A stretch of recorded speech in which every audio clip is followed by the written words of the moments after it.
ကြောင်တွေကိုစားစီလို့ထားပါတယ်ဒုနီယောင်မတွေ့ဖြစ်တာကြပြီပေါ့ချစ်သူရဲ့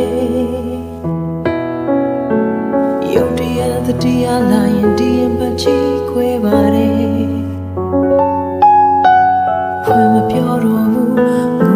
လိုက်တာကောင်းမေ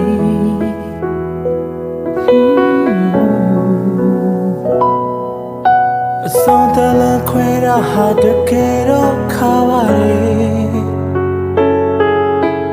နှုတ်ဆက်တဲ့ချမ်းသာတဲ့ကံကိုပဲပြည့်တယ်မေ